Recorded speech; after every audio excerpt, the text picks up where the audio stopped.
here. I knew right away I couldn't go. Good evening and welcome to the September 21st, 2015 Hillsborough Township Board of Education meeting. In accordance with the State Sunshine Law of New Jersey, adequate notice of this meeting of the Hillsborough Township Board of Education was provided on September 18, 2015 to the Hillsborough Beacon and Courier News. I'd like to call the meeting to order. May I have a roll call, please, Mr. Mahmood? Surely. Ms. Bogoshevsky? Ms. Santafonte? Here. Mr. Cohen? Mr. Dutta? Here. Mr. Gillette? Here. Mrs. Haas?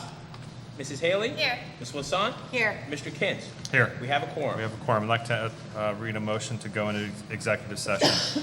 Whereas the Open Public Meetings Act, Chapter 231 of the laws of 1975 provides that a public body may exclude the public from that portion of the meeting of which the public body discusses certain matters for which confidentiality is required as permitted in Section 7B of the Act, resolved by the Board of Education of the Township of Hillsborough and the County of Somerset and State of New Jersey as follows. 1, the matter to be discussed is negotiations with the Hillsborough Education Association. 2, the matter discussed in executive session shall be disclosed to the public when the need for confidentiality no longer exists. I'd like to entertain a motion to go into executive session. Second. Okay, and we had a second. All in favor? Seconded. Aye. Aye. Opposed? Abstentions? Okay. Thank you. Look at that. Ms. Haley abstained. Oh, got you. But we still- Abstain from Yes. got you. Okay. Yep. Okay, we're going into executive session. We'll be back at 7:30 for the regular meeting. Thank you. I'm just not allowed to participate. Okay.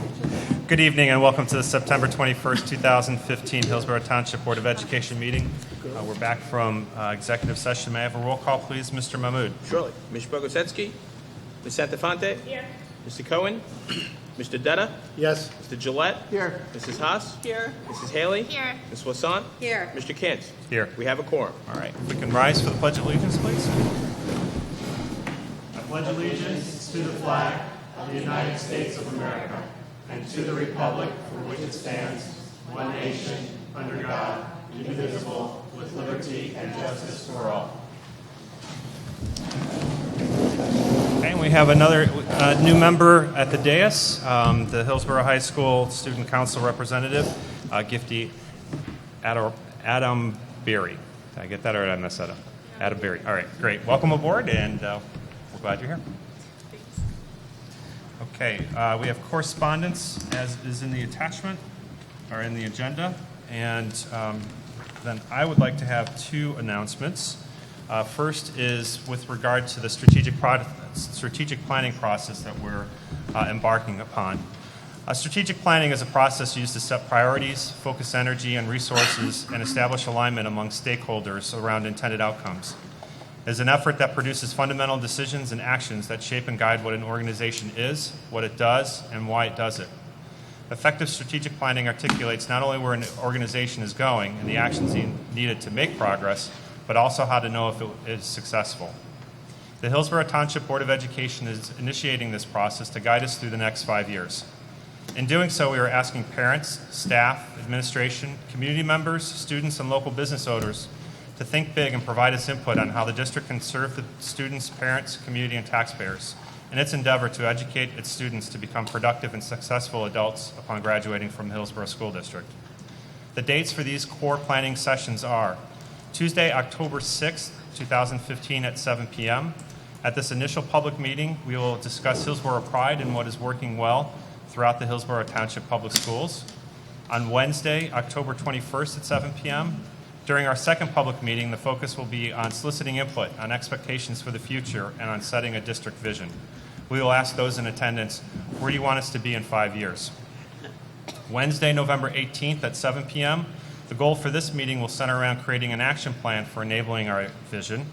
And lastly, on Tuesday, December 8th at 7 p.m., this final public meeting is a capacity and data overlay meeting. Discussion at this meeting will be overlaying community data with each of the goal areas. This process will engage the school district and community in considering strengths, challenges, and vulnerabilities as they relate to capability and capacity. Each meeting will be held here at Dalton Road Intermediate School. All information from each of these sessions will be summarized, posted publicly, and analyzed for consideration and development of the strategic plan. Those interested may access the Strategic Planning Interest Form at our website, www.htps.us. And to date, I'm happy to announce that we have over 140 community members who have committed to attend to some or all of the meeting dates. And as the strategic planning process is integrally important to the future of the district, I'm encouraging all board members to attend these meetings with the community, and we look forward to these engagements. Thank you. Second announcement, I'm pleased to announce that Dr. Jordan Schiff, Superintendent of Hillsborough Township Public School, was selected by the New Jersey Association of School Administrators as the Somerset County Superintendent of the Year. In January 2011, Dr. Schiff was appointed Superintendent of Hillsborough Township Public Schools, a preschool through grade 12 school district with over 7,200 students and about 1,000 staff members. During his tenure, the district has implemented a number of initiatives to align with the district's strategic plan. A one-to-one technology initiative where every student in grades 5 through 12 was supplied with a personal technology device, and students in kindergarten through grade 4 were provided with classroom devices.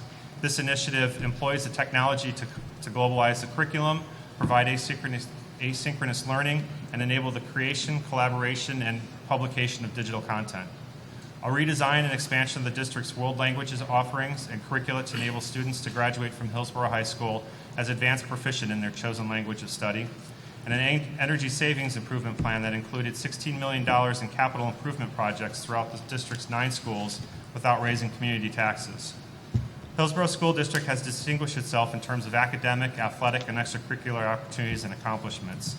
As the NJASA Somerset County Superintendent of the Year, Dr. Schiff will be considered among other Central Jersey Superintendents of the Year to become the New Jersey Central Superintendent of the Year. A single New Jersey candidate will then be chosen from the 3 state regions, Northern, Central, and Southern, to participate in the AASA, the School Superintendents Association National Superintendent of the Year Award. The Hillsborough Township Board of Education congratulates Dr. Schiff on this noted recognition of the leadership and partnership that he has provided to our school district. We look forward to his continued partnership and leadership. Congratulations.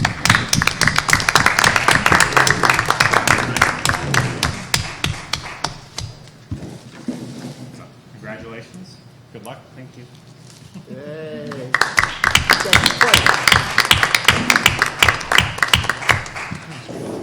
On to regions and states. And with that, I'd like to hand it to Dr. Schiff for the superintendent's report. Anticlimactic. Thank you so much. Those very kind words. I do appreciate it. And I do have to say that I'm very proud and pleased to be able to represent my colleagues throughout Somerset County in the Superintendent of the Year activities. So I thank all of you for your support, as well as my colleagues in Somerset County.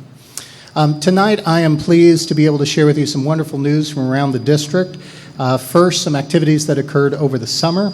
During the extended school year program, the children there collected over 475 school supply items and personally delivered all of them to the Hillsborough Community Assistance Network this summer, the organization to deliver to local families in need. The ESY students created collection boxes and advertised the supply drive, organized and bagged all of the items this summer collected, and then delivered the materials to CAN, C-A-N, prior to the start of the school year. Supplies collected range from boxes of crayons to highlighters to folders to notebooks.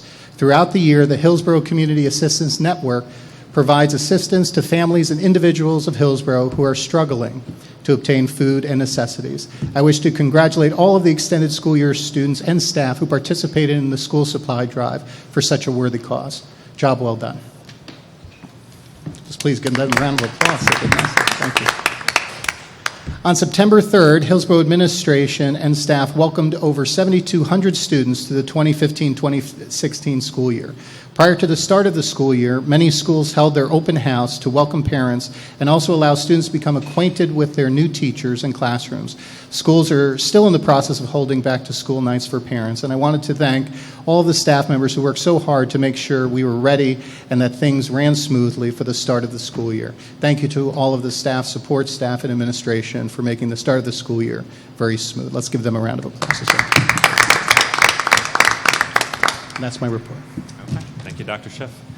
Continuing on with the agenda is our annual training on ethics, and we have Gwen Thornton from the New Jersey School Boards Association who will provide us with the school ethics training.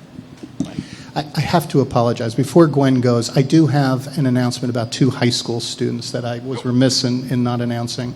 2 of our own HHS seniors were recently announced as semifinalists in the 61st Annual National Merit Scholarship Program. Congratulations to seniors Kyle Hurley and Vinay Ravender on achieving this prestigious honor. To be named to a National Merit semifinalist, students must have an outstanding academic record throughout high school, be endorsed and recommended by a high school official, submit a written essay, and earn a qualifying SAT score that confirms the student's preliminary 2014 SAT performance. According to the National Merit Scholarship Program, over 1.5 million juniors across 22,000 high schools entered the 2016 program by taking the 2014 preliminary SATs, the PSATs, which served as the initial screening of entrance. Finalists will be chosen this spring, and 2,500 National Merit Scholarships will be awarded, along with 1,000 corporate-sponsored merit scholarships. Congratulations to both Kyle and Vinay on this honor, and good luck as they move forward in the program. Congratulations. Thank you. I apologize Gwen. No, You're up. my pleasure, and congratulations to you. As County Superintendent of the Year, that's quite an achievement.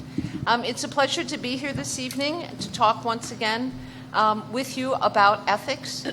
This has been a bit of a transition year with ethics, and so I think it's particularly important that we take a few moments to discuss it. And so I'm really going to try to focus on the changes that have emerged from the SEC, which is the School Ethics Commission.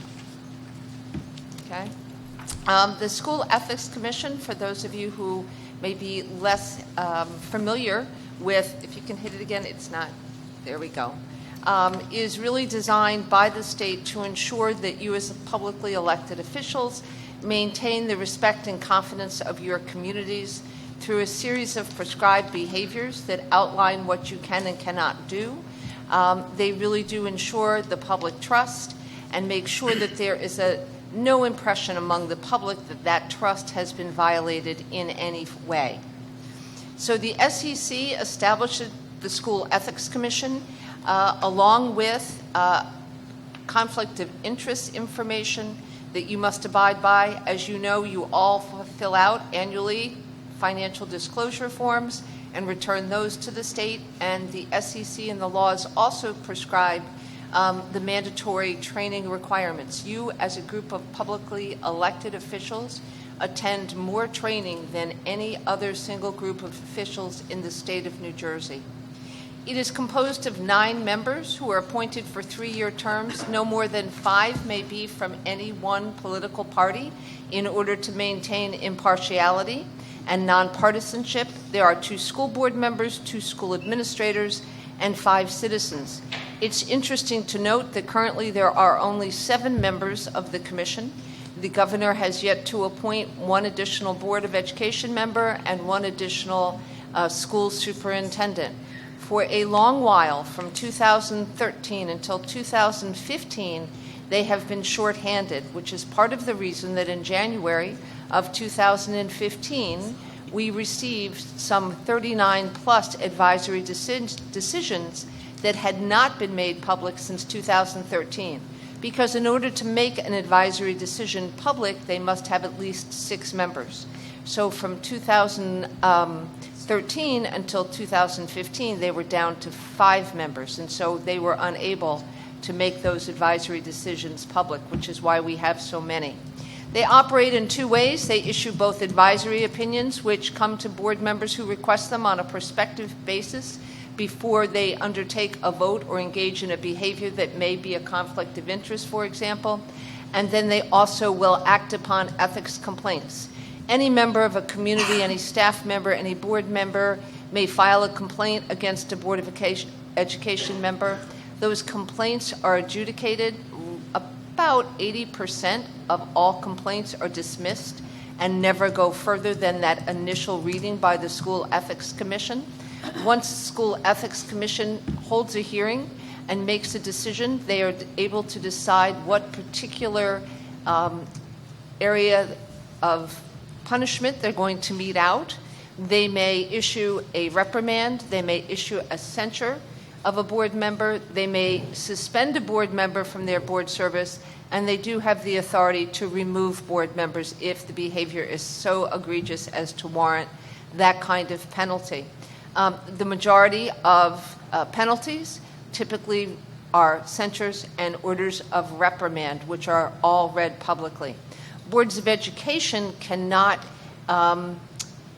police themselves in the area of ethics if it is anything that the SEC can adjudicate. So you as a board have to turn to the Ethics Commission if it's in an area where the Code of Ethics holds force, which is typically most of it. In terms of conflicts of interest, means that there are areas where you must recuse yourself from participation, and they have very specific definitions of around relatives for that. Spouse, dependent child residing in the same household, an adopted child, parent, or sibling of a school official. Notice here that that's your sibling, a blood relative. All of these, with the exception of the spouse, are blood relatives, and of course an adopted child, but for all intents and purposes they become your blood relative. The definition under nepotism, which we'll talk about in a few minutes, is much more expansive and includes many more relatives than this. And in fact, most of the ethics advisory opinions that we received in 2015 further expand that list of relatives. Okay. So you are required to recuse yourself if there is a benefit that will accrue to you or your immediate family or others, and those others are the other relatives that they are expanding the school ethics law to include, due to a business interest. You may not use your position to secure unwarranted privileges. If there's a financial involvement, if there is any sense on your behalf that it might be perceived that there is some benefit that will accrue to you if you were to participate in a discussion and or vote, our recommendation is that you recuse yourself. You may, however, vote on something where you have someone involved. For example, and the easiest one is to talk about field trips. If you have a child going on the 4th grade field trip and you vote to approve that field trip, your child receives no greater benefit, and neither do you, than every other child in that 4th grade field trip. So that would be permissible. But if there could be perceived that you were benefiting in some way, you certainly should recuse yourself from any discussion and voting on that particular matter. So that really covers the conflict of interest. If you have a question, it is always better to err on the side of caution than to find out after the fact that you might have a problem. So better to err in caution than to move forward. In terms of the nepotism policy that was adopted in 2008, districts may not hire any relative of a board member or of a chief school administrator. There are a couple of exceptions to this, but they are generally not operable. If you had to hire an extraordinarily unusual position and they were the only person that you could find in the entire state that met those qualifications, you could ask the executive county superintendent to waive this portion of the law, but that does not happen very, very often. It would be difficult to imagine a circumstance where that would be the case. Okay? If your family member is employed in the district prior to your becoming a board member, they are obviously permitted to stay, but you must recuse yourself from any discussion of their employment or any vote around anything that would benefit them, such as an association contract or a non-aligned contract. You should not vote to approve those. And a district administrator may not exercise direct or indirect authority over a relative of the chief school administrator either. That very rarely happens anymore, but this is relatively new since 2008. Okay? The definition of relative is much more expansive, as I mentioned earlier, and I'm not going to read all of these, but essentially after these most recent ethics advisory opinions, anyone that you're related to probably excludes you. They have taken and expanded this to include nieces, nephews, sisters-in-law, brother-in-law, father-in-law, in other words, non-blood relatives that you are related to. I have some board members who say, I have no idea whether my cousins work in education or what they're doing, but that is as far as they have gone. So these exclusions are continuing to expand and constrict the role of board members to be able to participate in some of these critical pieces around negotiations, as well as around the employment of a superintendent or other administrator. Okay? So in terms of your bargaining, if you have a board member with an employee in the school district, and I don't know if this applies to any of you here, if they're in the bargaining unit, if they are supervised by employees in the bargaining unit, and even if they're not in the bargaining unit, but in some way their benefits and or salary is tied to one of the units, which is not unusual because very often non-aligned staff, for example, healthcare benefits, the district generally has one healthcare carrier, and all of the staff in the district are granted medical benefits through that sole carrier. So in that way, whether they're in a unit or not in a unit, they are tied to the benefits of the unit, of all of the units. So you are precluded and cannot participate, which means you cannot serve on the negotiations team or setting the parameters for negotiations. And now we even believe, although we're waiting for clarification, it used to be that once there was a memorandum of agreement with all of the salary guides, board members who had a conflict would be able to vote. We now believe that it is not the case, and you should not vote either on the contract. Okay? Okay? Again, for out-of-district relatives, again, so if you don't have a relative here in the district, but you have someone who belongs to the same unit as the bargaining unit here, and the extension now is also to include AFT. In their advisory opinions, they have held that the AFT's goals and interests are so identical and similar to those of NEA, I'm assuming your teachers are NJEA, that if you have a family member who is working out of district and is a member of AFT, the same exclusions apply as if they work for NJEA. So that's an expansion of that restriction to include AFT. Previously, it was only the NJEA. If you have a family member in education, a member of PSEA, Pennsylvania, or AFT in New York, this is not a problem for you. It is only within the state of New Jersey, okay? So, again, there is this constriction around your role, okay? They have also issued a number of advisory opinions regarding family members who have relationships in terms of hiring administrators and or the superintendent or anyone in the chain of command between your family member and the superintendent. If that is the case, you are now no longer able to participate in setting the terms and conditions of employment, evaluating the superintendent, doing or participating in any way in a superintendent search, including and up to deciding with your board how to pursue that search. In other words, will the board do the search themselves? Will they use a consultant to do that? You are now completely out of every aspect of that process, which is new. It used to be if you had a family member employed in the district and there were internal candidates, you could not participate in the search. Once that internal candidate was no longer in the search, meaning everyone was from outside, you were able to participate. That is no longer the case, okay? Okay? And here is the actual advisory opinion, AO515, which actually came out in April. Now, I would also remind board members that these are advisory. They are therefore not appealable. If there's an actual ethics case, a complaint and a decision and a punishment meted out, you can appeal that decision through the court system. The advisory opinions, because they are just that, advisory, there's no appeal to these.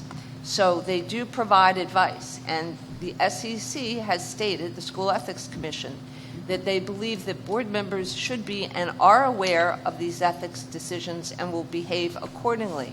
Therefore, if they violate one of the ethics decision, they believe that the punishment should be more severe because you already know about their decision around what you can and cannot do. So we're sort of caught between a rock and a hard place here because they are not appealable. They are advice to board members. They make them public when they think that there is such widespread application that board members all across the state need to know and be aware of them. So we have been talking about this, obviously, since last January at county meetings, when we go in and work with our boards of education. They've been included in the school board notes. They're included in your packet. It is very easy to not read them carefully, but it is important that you are aware of them, okay? So it further really does limit the participation of board members in this area. Okay. Here's the actual code, and I know that you are all familiar with this. I know that at reorganization, you probably read this into your minutes, but you as publicly elected officials are required to uphold all of the laws of the state, all the code, all the regulations, and that you will seek to change those things in your district only through lawful means. Okay? It also means that you should not try to bend any rule, that you should live within those parameters. I know sometimes that's difficult because sometimes some of them may seem to be less than well thought out all of the time, depending upon what they are. But certainly to accomplish anything, you need to do it through an established process that is prescribed by your district policy. The second part of the Code of Ethics says that you will make decisions based on the welfare of all students. This is really pretty simple. It simply means that you will make decisions that are child-centered and child-centered for all children in the district, not for any special interest group, not for a particular area or partisan concern. So, or what's best for your own child either. And I know that you all do that here. That is not something that's a problem. That you will confine your board action to policy making, planning, and appraisal. As you know, your major role as a board member is to provide and develop policy, provide oversight, and then evaluate the progress that your district is making toward achieving your goals for your children and for their progress. And that you will consult with those who are directly affected, meaning you will get public input and keep your community well apprised of the changes and what is going on in your district. Okay? Additionally, that you will carry out your responsibility, and you've heard us say this a million times, to see that the district is well run, but not to run the district. You hire educational leaders whose job it is to administer the district. You are the what people. You are the people with the vision who say this is what we want to happen, and the how it happens or the means by which it happens is the responsibility of your administration. So it is not the day-to-day operation of your school district. You will recognize that as individual board members, you have no authority any more than any other citizen or member of your community or any community, and that it is only when you are sitting here at a duly advertised meeting of the board that's legally constituted that you have authority, and that the majority must rule and take precedence in terms of having your administration act. So while all of you are very kind and would like to help out everyone who comes to you, perhaps, with a concern or issue, the best thing as board members that you can do is direct them to the appropriate person to speak with up the chain of command, observing that, so that if they have a question for their child's teacher, you direct them to the teacher, and if they're not satisfied with the resolution or their concern, that it would go to the principal and the assistant superintendent, and then ultimately to your superintendent. So the board would only involve itself after the failure of an administrative solution. If you involve yourself prior to that, not only are you not abiding by the Code of Ethics, you're also creating an issue, because if that were to come to the board at some point, you would not be able to participate. You would be conflicted out. Okay? You will make sure that you do not surrender your individual judgment to any special partisan group or interest, and you will remain impartial and make decisions based on your district goals for this district. So you want to make sure that you remain an independent thinker moving forward. Confidentiality is absolutely key to the success of your school district. Students, staff have very specific rights which you cannot abrogate, and you need to keep confidential that information and any information that falls under the exclusion to the Sunshine Law until such time as the need for confidentiality no longer exists. There are certain things that you are allowed to discuss, such as negotiating contracts, purchase of land, personnel, student discipline, student educational issues in closed session. Once those matters, those that you can disclose, such as negotiations, legal attorney board client matters, the purchase of property, for example, you would make those public when the need for that confidentiality no longer exists. The student and personnel items will never become public because they cannot be made public. Okay? You must keep your board informed on everything that you can. And again, just in terms of confidentiality, keeping your board informed means on those items that you can inform your community about, and then on those confidential items once they become public. Okay? And you cannot discuss confidential items with anyone except your fellow board members, and then really only in closed session. Okay. You will vote to appoint the best qualified personnel based upon the affirmative recommendation of your superintendent. The board is not obligated to vote yes on every superintendent recommendation, but if you do not, you must have a justifiable reason. The law says it cannot be arbitrary and capricious. Keep in mind that the Board of Education may not hire anyone without an affirmative recommendation of the superintendent. And once the board has made a decision, good boardsmanship and good governance would say you support the decision of the board and not undermine that decision in the community or with the public. Okay? You will support school personnel in the proper performance of their duties. And this means that you will not criticize your staff in public under any circumstances, and that you will observe the chain of command, meaning you will direct both citizens, and if for some odd reason staff gets in touch with you about an educational issue, that you will notify them of the appropriate person to talk to. You will notify your board president, and then, of course, notify your superintendent.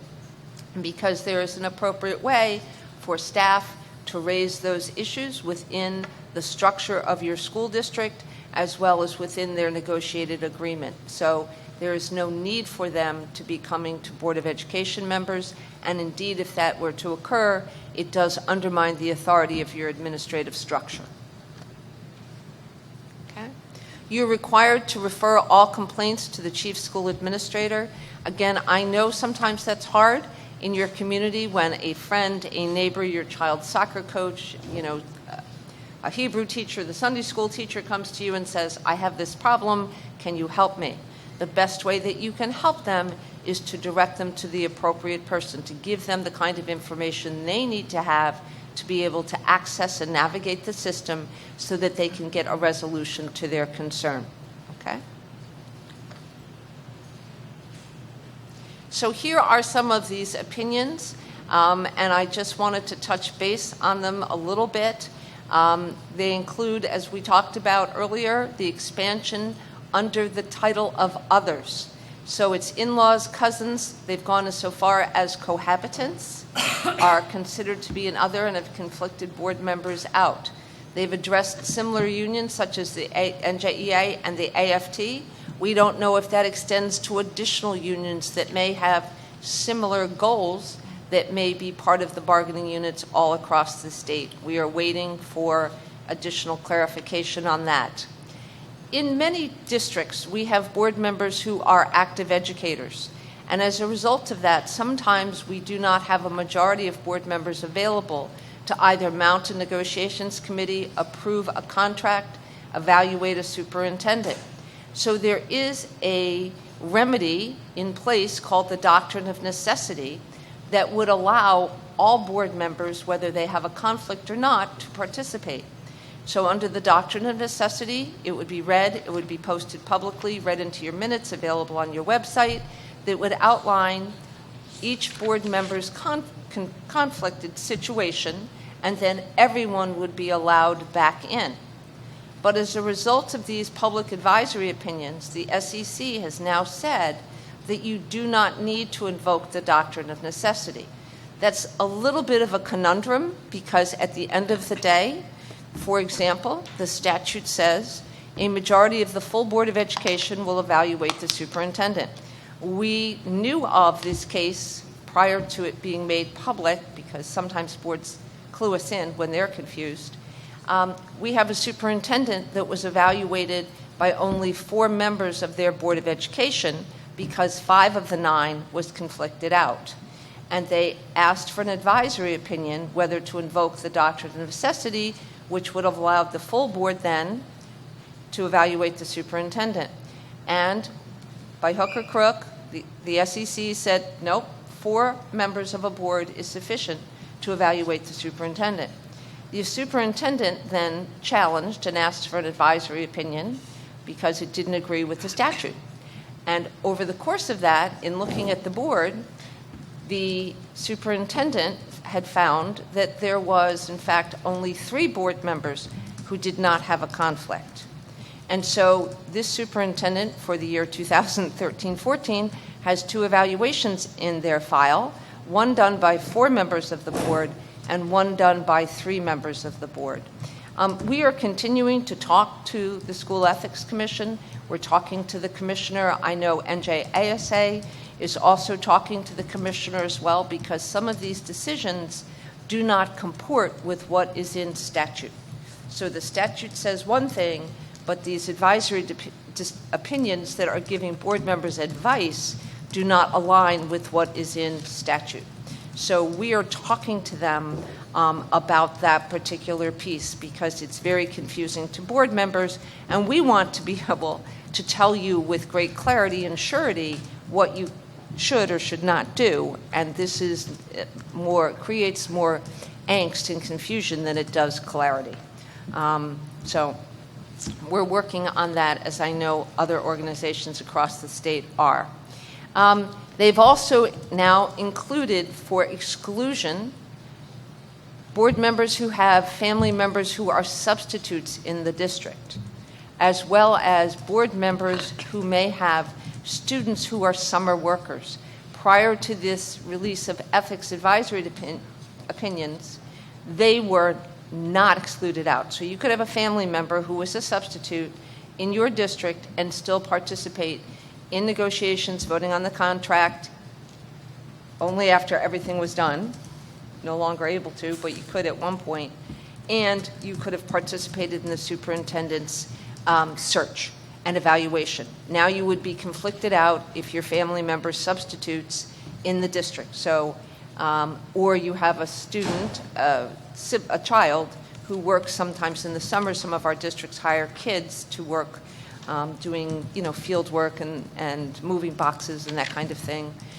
So you are precluded until your family member no longer subs in the district and or your child is no longer employed by the district as a summer worker. Now, this raises the issue because there are many districts that use sub-services, and they're getting paid by the sub-service, not directly by the school district. Our recommendation is have them sub everywhere except your district, okay? Because we don't know whether it's going to end up being a problem or not, regardless of who's paying them. So it's not clear. So again, your board attorney is obviously the final arbiter of all of these things, and if you have questions, he or she would be the appropriate person to make that decision. We always encourage our boards to err on the side of caution with everything. The one that you're going to see in the next couple of slides I will save, and it's around volunteerism because that's a huge concern. This one has, I'm not going to read all of these to you, but a board member whose son is employed, this is the substitute and child one. We can move on, Jordan. I want to get to the one about this. Many members of boards of education became Board of Education members because they were volunteers in the schools. They were classroom parents, They were PTO people, they were band parents, they were forensic parents. Pick something, we all did it. It was what got us interested, perhaps. Or they were educators, or in some way, and they volunteer in the schools. There are 2 decisions now, advisory opinions, that have come out that question the role of board members participating as volunteers, because they believe that there's an inherent conflict between a board member as a volunteer and a board member who serves the community in an executive role. There is a second decision that came out in July of 2015, and that's the next slide, where they clarify slightly what they mean. And it talks about volunteering where you have direct contact and control of students, personnel, resources, and administration. So it has to do with the amount of contact time, the amount of time you're in schools. It has to do with whether you are providing direction or taking direction from either staff, teachers, and or administration. So they did finish with this line, which I underlined on this slide for you. They do not find that all forms of volunteerism are prohibited. So here's what we know clearly. One-shot volunteer activities are safe. So if you come in to read for Read Across America, if that's something you do on Dr. Seuss's birthday, or on the 100th day for the math celebration, if you do everyday math, if you come in to talk to the Key Club about your job or your role as a board member, or you do anything just one time, one opportunity, that's certainly fine. But as a volunteer coach, for example, would be probably prohibited. The first case was actually very interesting that they adjudicated. It was a gentleman who was a volunteer for an elementary school stamp collecting club. He was a retired board member who loved stamp collecting. When was the last time that you were in Michael's or in A.C. Moore and saw anything about stamp collecting? It's pretty much an antiquated hobby. I still have my father's stamp collection. It's not something that a lot of people do, but this is something he loved to do. The kids loved it. The kids loved sharing it. He would go in once a week. He would run the club, and he would leave. That's what they found problematic. He resigned from the board and is continuing to do it. I find that very unfortunate because there are a lot of districts, especially smaller districts, where there are all kinds of activities that, absent volunteers to run them for free, are not going to happen, and kids are going to lose opportunities. On the other side, I do understand the perception that this could cause, and has caused in some instances, very problematic situations where board members who are volunteering perhaps overstep and begin to direct staff and or begin to involve themselves in issues where they don't belong. So, as often is the case, someone decides something based on one incident, applies it broadly, and it has both negative and positive impacts. So we are working to get, further clarification. I can't imagine being the spouse in this particular situation. The first volunteer case was a teacher who was the theater director. Her husband was in the district helping with the sets, paint the sets, move the sets, and they found that to be problematic. I'm glad I didn't have to hear the discussion at home if he'd said, no, I'm not helping you. But nevertheless, that was a problem. So moving forward, we will try to keep you updated. Please keep looking at school board notes over the next couple of months, because I think these are going to continue to come out, and this is going to continue to evolve and to change. And you just need to be aware of it so that you don't accidentally take a misstep, because you wouldn't on purpose, and I understand that.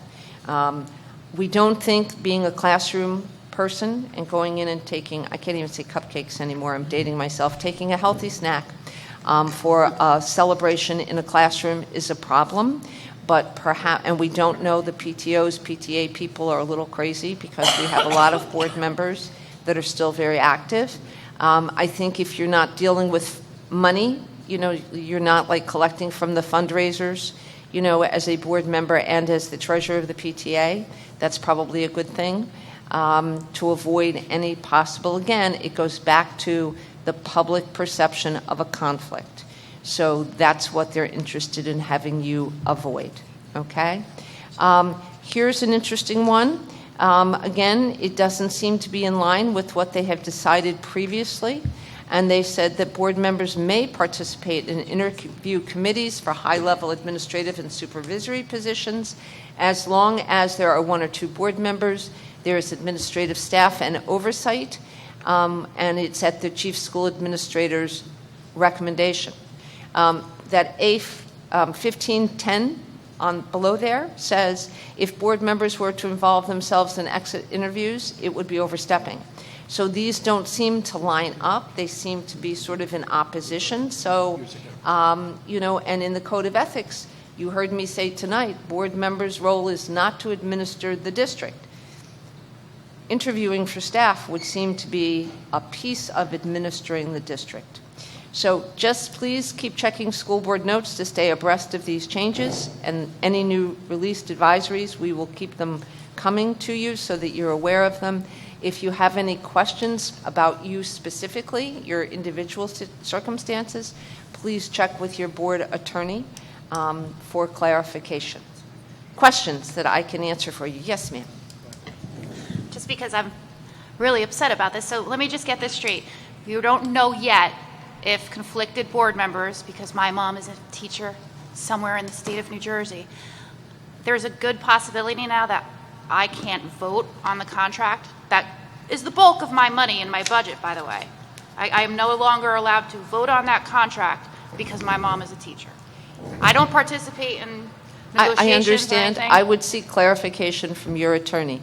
We have this latest advisory about the sister-in-law that says any piece of negotiations, including voting, which again is on new. The final contract. And yes, and different from what we understood previously, which was if she's in another district and you're a member of this board, once there is a memorandum of agreement and all of the salary guides are done, all of the costs, everything is known in public, that you then could vote on the contract. You need to seek the advice of your attorney. Okay, thank you, Gwen. Mr. Gillette. And I understand that it's between, 80 and 90%. I know. Yes, sir. Let's go back to the volunteering for a second. So Sure. we used to have a doctrine in the state that you were a parent first and a board member second, and we used to rely on that to be able to participate in activities that our children are involved in at school. I'm not And- talking about and I being don't assist- think- I'm not talking about being assistant coach or something. I don't think supervising that other that's a kids. problem for you to be involved with your child as a classroom parent, as a chaperone on a field trip. Okay? That's a one-item kind of piece. Now, Well, I think chaperone, you actually have other children involved with you. So I don't. well, you could chaperone multiple field trips, okay? So, I'm not if- clear on, for example, whether you could be an advisor to Odyssey of the Mind that met once a week for 6 weeks. That, again, is different. Do you see what I'm saying? And I understand Well, can you, as our advocate, go back and have this changed? we can go back and seek clarification. We are talking to the commissioner about it. Here's again, No. part no, of the... No, actually have it changed, not just clarification on, make it the way we want it. It is an advisory opinion. Now, we can By a lobby... dictator or by people that we elect, or elected officials appoint these people? They are appointed by the governor. They serve for 3-year terms at his appointment. We could lobby for legislation that would provide greater clarification. No, not great for clarification, just to go back to the doctrine that when you're sitting, it doesn't matter whether you're sitting here or out there watching this, that you get to be a parent first, and board members who give up thousands of hours, and I know you've been a board member for a long time also. Yes. Give up thousands of hours of time during the time that they're on the board, are now going to have less have to decide between sitting on the board and having less of an experience with their children in school than other people can have? It would seem to unfairly target board members. I don't disagree. You're talking to the I'm choir. saying this in a very angry way because I want to show you how angry I am so that you can take that back to whoever you need to go to. Are you going to take this back to whoever you, Gwen Thornton, needs to go to? Absolutely. Okay. Tom, can I just add on? I'm done. Gwen, and this is nothing against you personally, I have to just echo Mr. Gillette's sentiment because I just whispered to Mrs. Haas. I've been on the board for 5 years now, and it seems like every year when we go through this, there's less and less that we're allowed to do. And you know what?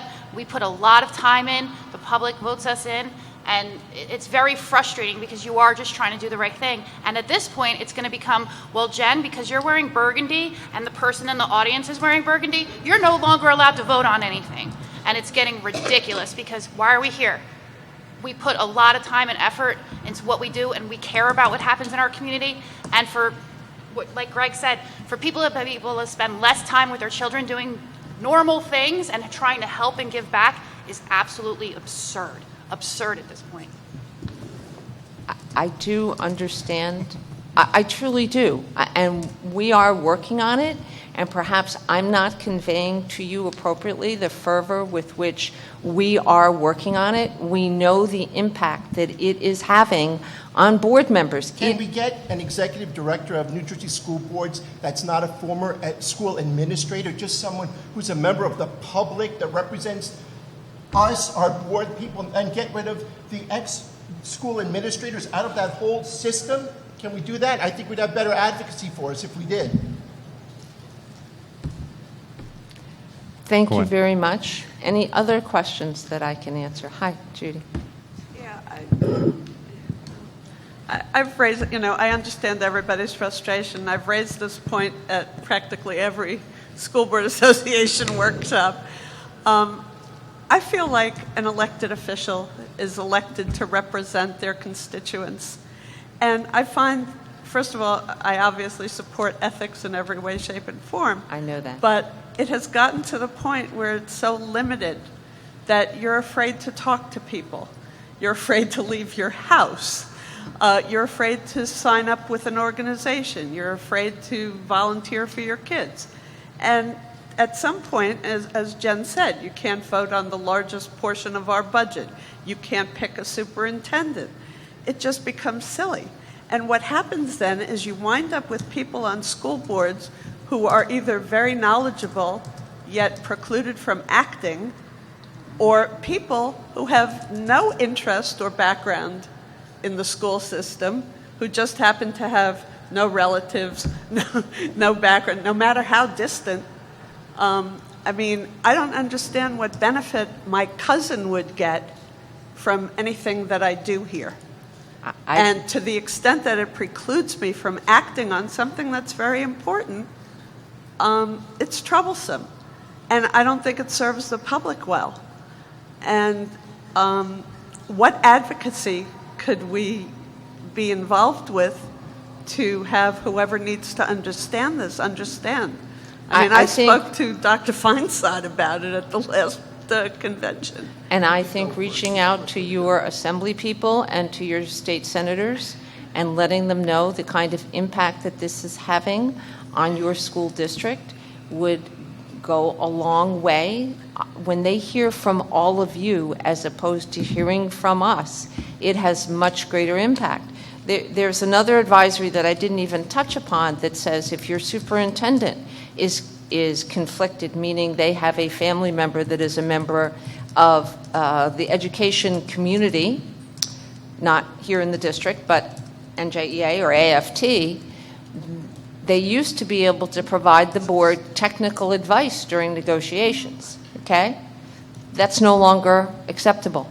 They can't provide you technical information as you go through the negotiations process. If they're conflicted, now lots are not, but there are some who are. That really puts all of you and the entire district at some way behind the 8 ball. So I do think that we are all critically aware of the need to work on this, and we are working on it. Is it as fast as I would like? No, it's not. You know, I was a board member for 10 years. I was classroom mom. I used to run, you know, the forensics tournaments. I used to run the school store when my kids were in elementary school. I wouldn't have been able to do half of what I did and continued to do well after I was a board member, and in fact, even after my kids were out of school, because it was giving back and I liked it, and it was a connection to my school and my community. So on a very personal level, I know what you're talking about and its impact, and I know that it's very frustrating. I would just ask you to do your part as well in terms of reaching out to them with an email or a phone call and registering your unhappiness with this particular circumstance, because I do think it's awful, personally. Was there any particular incentive for why it went from members of your immediate family to obscure cousins in other parts of New Jersey? They used the part of the law that said others.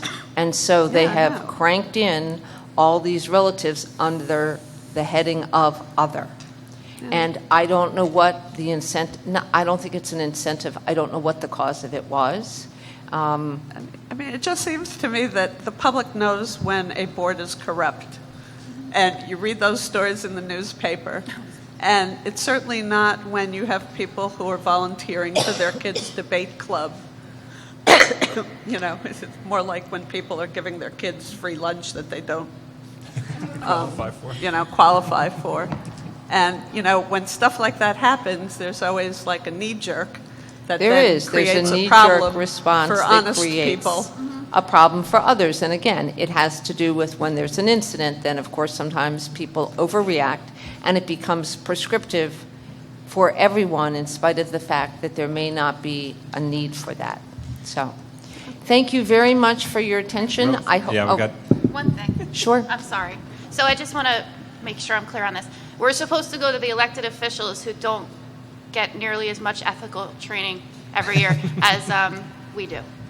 I just want to make sure that I'm understanding. In order to absolute again, in order such to make a conflict. in order to make a change, I think you're going to have it be legislated, and in order to do that, they're the ones responsible and have the power and authority to enact laws in the state of New Jersey. Well, I will be reaching out to Donna, Kip, and Jack. So.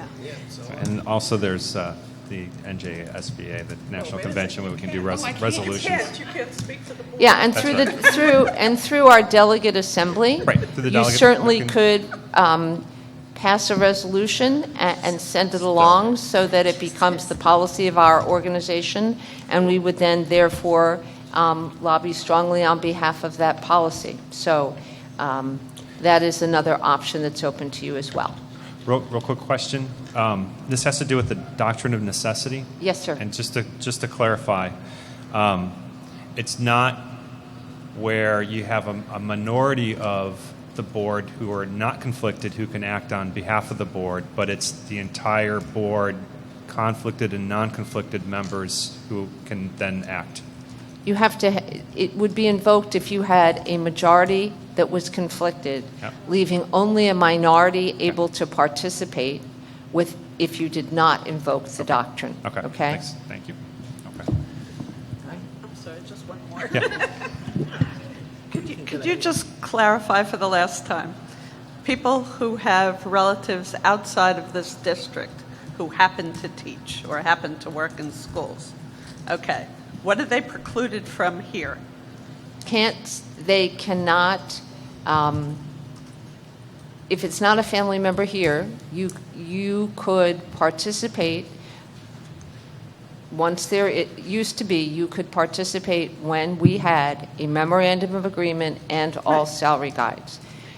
They have not absolutely said in every advisory that you cannot vote, but they have said that around sister-in-law. So you need to just be mindful of that, and when you vote, But if you this is decide just to on vote. negotiations. What about if Right. it's a portion of the teacher's contract? What if it's a discussion on health benefits in the aggregate sense for the entire district?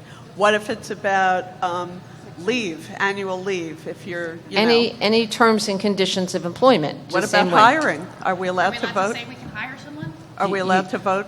You are. They have not gone there. but will if we talk By about next it. year. But, I mean, where does it stop? It's just anything that is covered by the contract. And by the way, we don't have substitutes in our contract, but yet that is an issue for this ethics. I understand that. Gwen, Yes. thank you. You're for- welcome. My for- pleasure. Sorry. And thanks for taking our feedback back to the NJSA. I absolutely will. Okay, thank you. I didn't think it was stupid to ask whether or not we could vote on hiring. You're voting on the salary, you know? Continuing on with the agenda, we have committee reports. I believe that we have two, HR and Governance Committee. So HR met this week. We have a resolution on tonight's agenda for two new aide positions due to student needs. So that was discussed at our committee. It was reported out that 90 positions were filled this year. So we were really excited about that. We started our conversation about the strategic plan, and we were excited to hear over 100 people at that point had volunteered to come and meet with us and start putting that together. And then we had other HR matters at this point that are still confidential. Thank you. The Governance Committee met on September 11th. The discussion revolved around involved the strategic plan, which I announced earlier today. So we had an update on the number of signups for the different sessions. We talked about the Beacon article that described what's the beginning of the strategic plan. We also talked about what types of community members we'd want to have involved, and we wanted to have a broad of community input and as diverse an input and keep it as apolitical as possible. So that was the Governance Committee. Okay. Any questions with regard to the committee reports? Okay, now I think we... Yeah, the HIB presentation. Okay, we have, now the administration's going to report on the HIB, harassment, intimidation, and bullying self-assessment. This is one of the actions that districts are required to do from the Anti-Bullying Bill of Rights Act. Yes, we need to report out twice annually, and Mr. Volpe is going to walk us through the information on our self-assessment. Thank you. I'm going to put it up for the board and for the public to take a look at. Under the Anti-Bullying Rights Act, one of the things that is established at each school is a school safety/climate team, where they're supposed to monitor all things harassment, intimidation, bullying, and preventative measures within the building. Every spring, those school safety and climate teams have to do a self-assessment. So this is an assessment that those teams conducted about their own buildings. What you'll see on the graph is you'll see data from two different years, 2013-14 and last school year, 2014-15. In general, we're seeing the same scores among the buildings from year to year. A perfect score, or total possible points, not necessarily a perfect score, is 78, and all of our buildings are at a maximum within 10 points of that. During this time, we looked at some things we can do to improve some of our efforts in these areas. One of the things that we are doing is we're having more consistent meetings with our anti-bullying specialists and any initiatives that we can put in. And we're also looking at each and every building having a backup anti-bullying specialist, so that if someone has to go out on leave, all of our proactive monitoring efforts and implementation can continue. So we're proud to have such high scores from our self-assessments, but we always want to continue to improve and do better. Does anyone have any questions at this time? No, I don't know. Okay, I'm all worn out. Thank you. thank you. Yeah, we can probably hit it now if you'd like. Okay, now we're going to have the public input session. First off, this is specific if we can have public, or I'd like to invite members of the public to the podium for public input on the HIB self-assessment. So you just saw a presentation from Mr. Volpe from the metrics that are used for our HIB policy and regulations for both last year and this year. Okay. All right, seeing none. Now I'd like to open public input on regulation requiring annual review, and this is specifically for Regulation 5331, Management of Life-Threatening Allergies in Schools. And that policy is available on the website, was also part of the posting for tonight's meeting. Name and address, please. Good evening. My name is Sarah Wendt, and I live on Terhune Lane in Hillsborough. I am one of 2 group leaders for the New Jersey chapter of a worldwide nut allergy group and the founder of the Hillsborough Allergy Parents Local Support Group. I am here tonight to discuss Hillsborough's policy and regulation 5331 for the management of life-threatening allergies. I will be providing the board a comprehensive list of all of my feedback on the regulation with extensive details, but for now I am only covering the most significant deficiencies. In regulation definition section, I am recommending definitions to be added for both allergy-aware classroom and 504 plan. The allergy-aware classroom definition should include what it is and what it isn't, since an allergy-aware classroom allows any child in that classroom to bring in and consume allergens of the children with life-threatening allergies.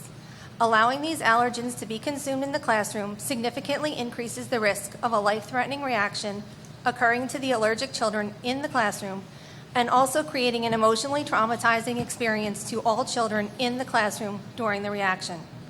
The 504 plan definition should be added to ensure all staff are aware of and following the legal entitlement requirements of children with life-threatening allergies, as well as Project Child Find, which requires the school district to find and communicate entitlement of a 504 plan to all parents of children with life-threatening allergies.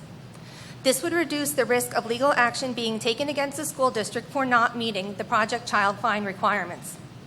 In Section C2, consideration for the classroom, Section C2A says, quote, if possible, consider prohibiting the use or consumption of allergen-containing foods in the classroom. I have sent each of you a sample showing what 1.6 milligrams is and what that is all that is needed to trigger a life-threatening anaphylactic reaction. This amount is essentially invisible and could be in a liquid, semi-solid, or solid phase, remains on the surface for up to 110 days, and can be transferred via contact with fingers to eyes, nose, or mouth. The CDC and the New Jersey State Guidelines both recommending prohibiting allergens in the classroom.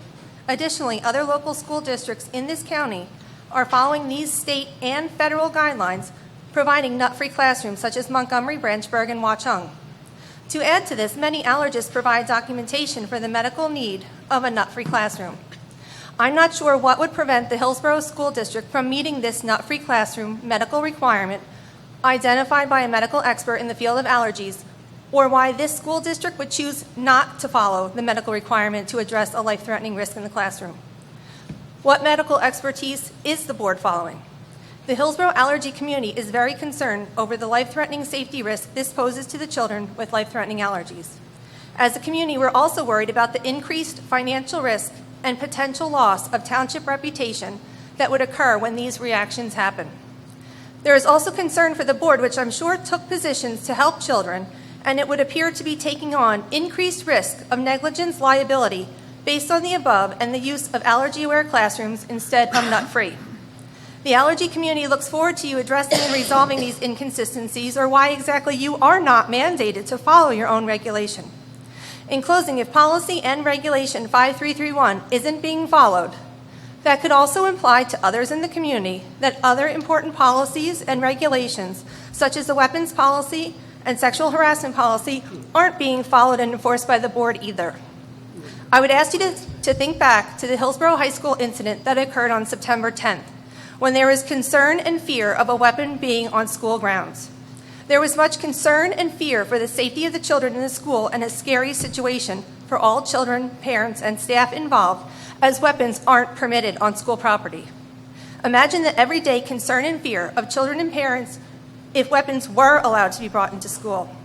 This type of concern and fear is the everyday reality of children with life-threatening allergies and their parents in the Hillsborough School District every day when they walk into the classroom. A life-threatening allergen doesn't have a trigger. It doesn't shoot a bullet or cut a child, but it offers the same potential risk and result, and allowing it in the classroom has the same effect. Thank you. Thank you, Mrs. Wendt.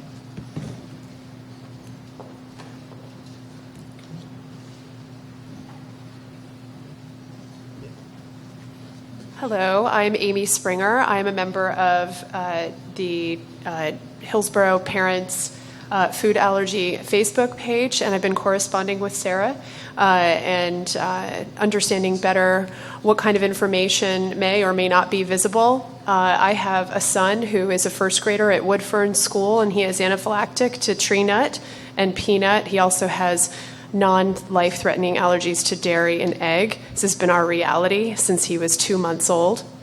And so we are very comfortable and well-versed in taking our caregivers through how to administer the EpiPen. I myself have had to administer it to my son 2 times, and one time was resulted in an ambulance ride, which was challenging for my son and for me. Thank God he's fine, but I think it's worth noting that in terms of life-threatening anaphylactic reactions, that the subsequent ones can be worse. That means if my son is exposed and he doesn't have to ingest a nut in order to be exposed to it and to trigger anaphylaxis, it means that the reaction could happen a lot faster and it could look a lot more severe. In short, the window of time for action is very, very small. It's important as well to note that despite the requirements of our school and what I imagine to be the requirements of the other schools in the district, that our MDs fill out the paperwork that the school district offers, not the paperwork that our physicians might complete around care for identifying symptoms and the care and process for administration of medicines such as Benadryl or the EpiPen or AviQ. And I go to some care to ensure that all of our caregivers have this, and particularly within the school district at Woodfern. Last year, my son was also cared for by the aftercare program, and I had to provide all this information to them as well. I can tell you that my son had a reaction last year, and I was called before the Benadryl was administered, which always makes me concerned, thinking that a trained nurse isn't able to identify the symptoms of a reaction. It was not an anaphylactic reaction, I should make sure to say, but he needed Benadryl, and within 20 minutes he was fine. All of his symptoms calmed down. I'd also like to point out that at the aftercare program, and I understand that might be beyond the Board of Ed, but it's for your awareness, at the after-school program last year, he was sent home with peanut M&Ms as part of, I don't even remember if it was the year end, or it wasn't around Halloween, but it was the year end.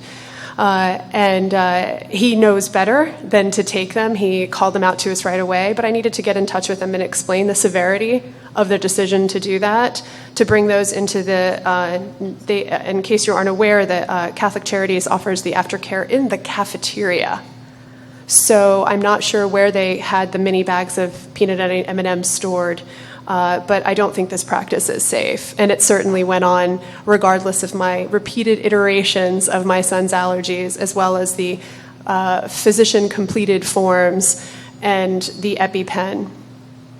I am here tonight because I am speaking for all of the other parents on our small site on Facebook who were unable to be here tonight, but I wanted to reflect to you guys the importance for your consideration of nut-free. I dare say that's very important to me, but there are children who also have anaphylaxis to other foods. And I think it's important to continue this discussion further. I'd love to be able to see more about I would love to have proactively received information. Principal Kerrigan is very proactive and communicative. Food allergy awareness, it's spoken of a lot at our school, but for me to have multiple incidents, just a couple of which I've shared with you tonight, and that actually doesn't even cover what happens on the school bus, which kind of makes my heart stop if I think about sending my child on the school bus, where another child might be in the back right behind him eating a granola bar that has nuts in it. He has told me that he has seen other children with food on the bus. There are a lot of opportunities here, I think, for conversation, for discussion, for us to help to educate each other and support each other, and that is why I'm here. I'm here as an advocate for myself, for my son, for the other families and children who are impacted by life-threatening allergies, food allergies. And it strikes me very clearly as you're an empathetic and engaged bunch of people. And I have to believe that understanding and maybe hearing from some of us the importance of ensuring that Policy and Regulation 533.1 is reviewed in the manner that it is stated that it should happen on an annual basis, and that there is more proactive conversation, discussion, and consideration, strong consideration for a nut-free school district. Thank you for your time. Thank you, Mrs. Springer.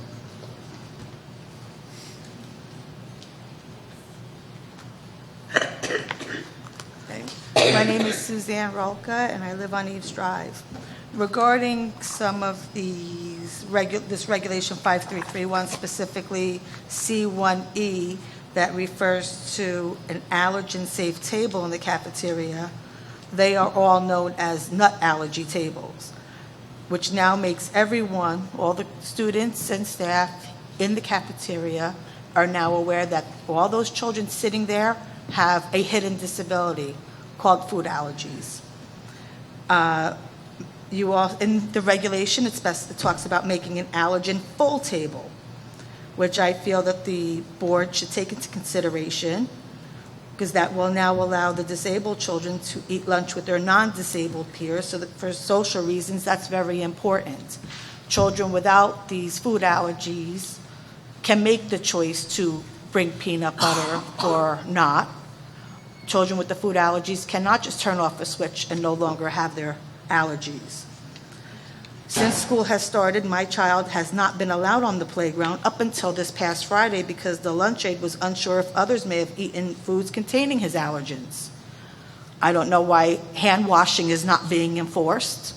Maybe if that had been, he would have been able to go out on the playground since school started on these beautiful days. Last May, when my son went on a trip, I was not encouraged to accompany him on it. He came home completely swollen. Pictures were taken. They have been shared with the principal and some other administrators. When they asked me what he had been exposed to, I could not answer them because nobody who was assigned to my child on the trip took him to see a nurse. Like I said, there are pictures and there is documentation of that. With regards to the lockdown at the high school, I'd like to know what precautions are in place with regards to epinephrines, as well as foods being stored in the classroom should a lockdown occur. My understanding from the nurse is that all epinephrines are kept locked in the nurse's office. Well, in a lockdown, you can't go through the building. So if a child is having a reaction, how are they supposed to be able to get to an epinephrine? And who is supposed to administer that? As not everybody is a delegate. So these are things that really I feel that the board needs to address. I do know that in the past, there are people that are very close with the board that have had this in their own family. And I just think that since they've already been through it, there should be a little bit more compassion. Thank you. Okay, thank you.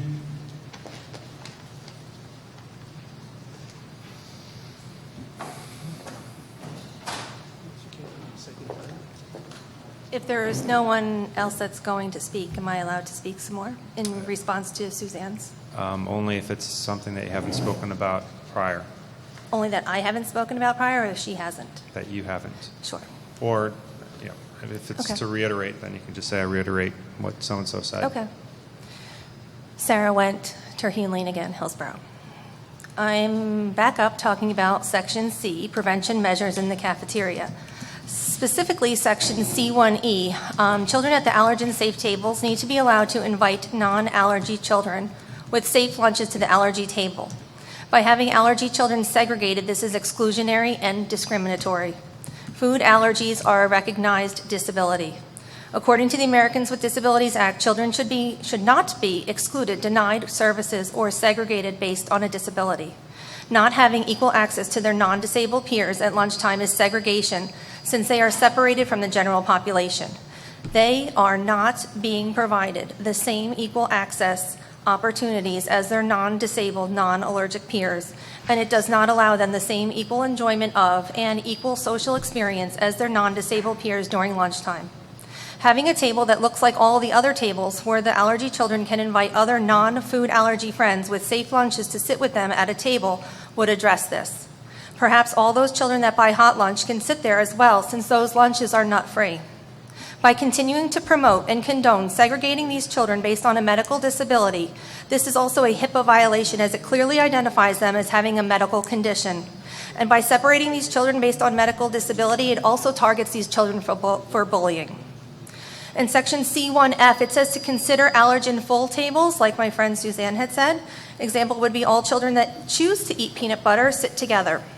Has this been considered? Is this a school-by-school decision or a board decision? Why not have all the children with nut allergies sit with those that buy hot lunch, because those hot lunches are nut-free, and separate the children that way, buyers and bringers, instead of disabled and non-disabled? For section C4D, field trips, as Suzanne also said, the regulation calls out encouraging parents to accompany their children on school trips. I have gotten pushback from the principal on this about going on field trips, and I'm not sure why, unless she hasn't been trained on this regulation. For section C2D, says to implement a letter to classmates explaining any prohibitions on food in the classroom. Yet according to your allergy-aware definition, the allergens are still allowed to be consumed in the allergy classrooms. Why are you not following your own regulation to enforce the prohibition of these allergens? In other school districts, it is enforced that the allergen-containing snacks aren't allowed to be brought in or consumed in the classroom. It should indicate in this section the letter to parents and the classmates needs to be sent home and received prior to the start of the school year to make all parents aware their child is in an allergy classroom. I would like to know why the letter was not mailed home prior to day one of class this year, or sent via instant alert or phone message prior to day one of class. Last year, the allergy letter to classmates was mailed home. This year, it was placed on the desks at a voluntary open house the day before the start of school. Only half of my child's classmates' parents were present at the open house and had received the letter, meaning on day one, not all parents were made aware that there were allergies in the classroom, and it was a free-for-all for snacks. I asked if an instant alert or phone message could go out to my daughter's classmates, which was not done. Yet in contrast, the middle school had no problem sending out an instant alert email and phone message to all parents in the entire middle school about extended homeroom and such.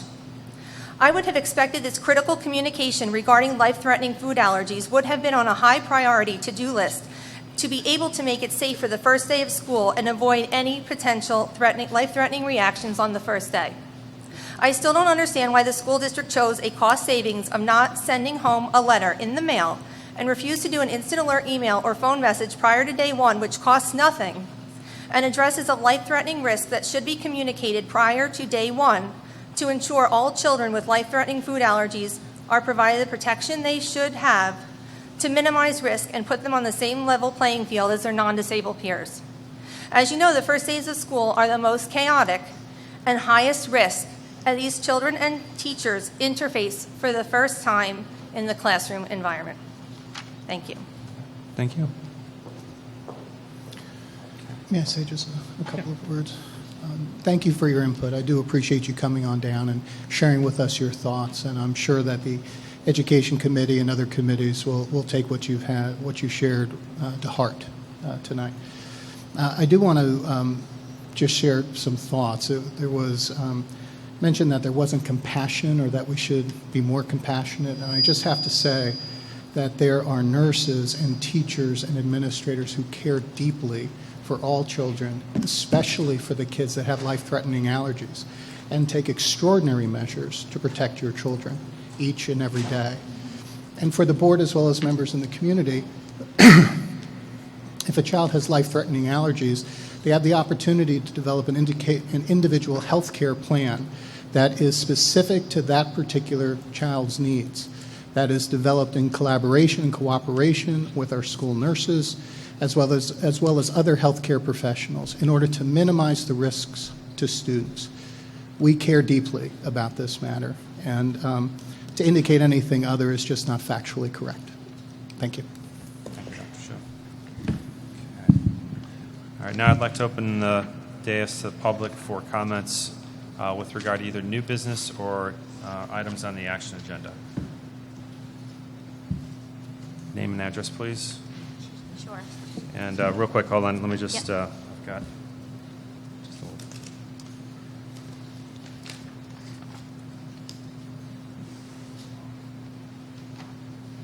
Okay.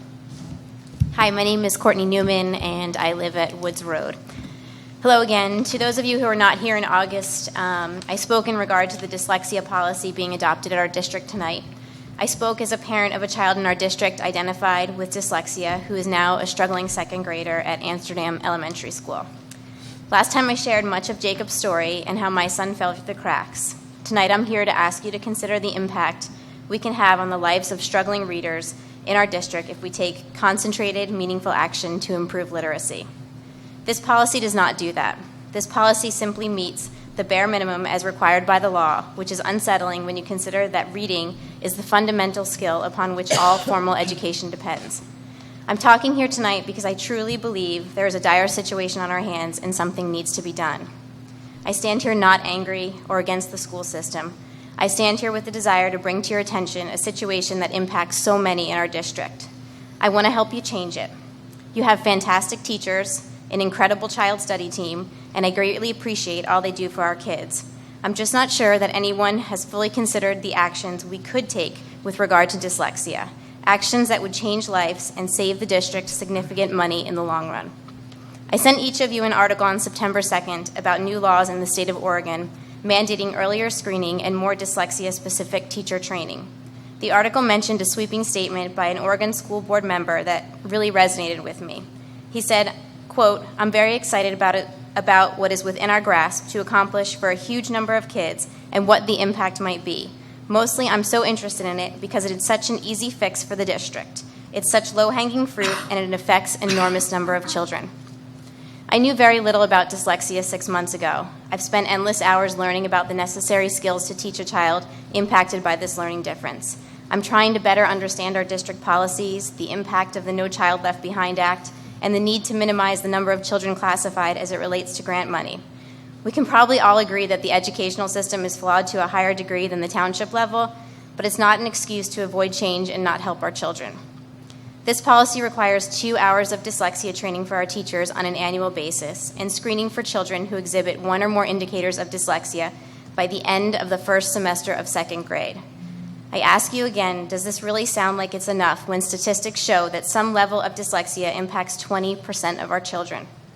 Research also shows that a child who doesn't learn the fundamental reading concepts early is unlikely to learn them at all. Yes, once behind in reading, few children catch up unless they receive intensive, individual, and expert instruction, which is a scarce and expensive resource in most schools, including ours. By second grade, a struggling reader is losing ground in all areas of their education. Can anyone see how this is ultimately creating huge costs and demands on our school system down the road? I also have great concerns about who will be screening our children per this policy. My son was evaluated in April of his kindergarten year.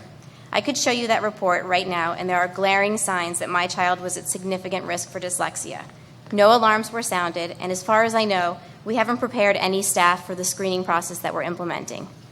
If the evaluators screening our children are not using appropriate assessment tools and following up with intervention based on those results, there's honestly no value in this screening at all.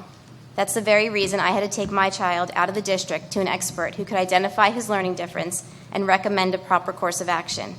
It cost me $900 to obtain this accurate assessment, and I'm fortunate to have these funds, but there's people in our district who are not. The tragedy here is that most reading failure is unnecessary. We understand more than ever how literacy develops, why some children have difficulty, and what constitutes best instructional practice. We now understand that classroom teaching alone, when it includes a range of research-based components and practices, can prevent and reduce reading difficulty. We know that guided reading will not work for all children, yet it continues to be a district-mandated practice. Giving our teachers more tools to teach reading will not only help the struggling readers in our district, but every single child will benefit. In medicine, when research finds a new way to save lives, healthcare professionals implement these methods as quickly as possible. Educational research has found new ways to save young minds by helping them become proficient readers. It's up to us to implement these new methods in our schools. Our kids depend on us. Our teachers care so much about our children. I say it again, your staff is incredible, and I have yet to meet one person who has not truly wanted to help our kids, but they need better training to carry out deliberate instruction in reading, spelling, and writing. We need to stop acting like any literate person should be able to teach people to read. We don't expect anyone that appreciates music can teach music appreciation, or that anyone who can balance a checkbook can teach math. The most fundamental responsibility of school is teaching students to read. We do a fantastic job with 80% of our kids. I'm talking about the other 20% who are losing ground every single day. I'm urging you to do more than the bare minimum as required by law. I'm asking you to put more emphasis on training, to establish earlier screening system by trained professionals with the skills to accurately identify dyslexia, and to take a strong look at our district and the varying literacy policies throughout our elementary schools. Just about all children can be taught to read. Teachers deserve no less than the knowledge and skills to enable their teaching to succeed. What are we doing to make sure literacy teachers have access to this knowledge? Until we get ahead of this, I will remind the many parents that have come to me since I spoke publicly on this topic that when it comes to literacy, the gift is time is no gift at all. My heart goes out to the parents of the struggling readers unable to pull their children from our district or afford out-of-district evaluations and tutoring. It's a sad day here in Hillsborough when literacy is accessible to struggling readers who can afford intervention. We do so many great things in Hillsborough. I hope we can add dyslexia intervention to that list because I want nothing more than my children and so many others to grow up and graduate from this great district. Thank you. Thank you.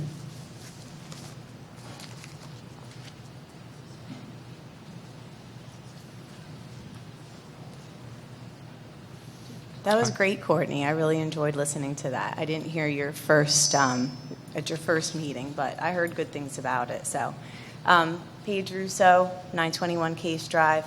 I just want to bring to the board's attention some problems that we're having with transportation.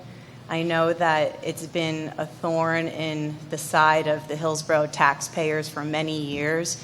And I know that over the last few years, we've revamped and have had new people come into the transportation department. And I'm not pointing, blame on any which area. I know everyone is working hard in their own department.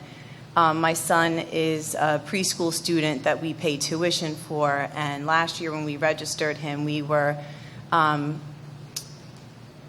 I don't want to use the word promise, but we were told that he would have transportation available to him to get to school in the afternoon and get home from school in the afternoon program with a fee of $45 that we were, I don't remember if we were told the fee at that time or if it was even later.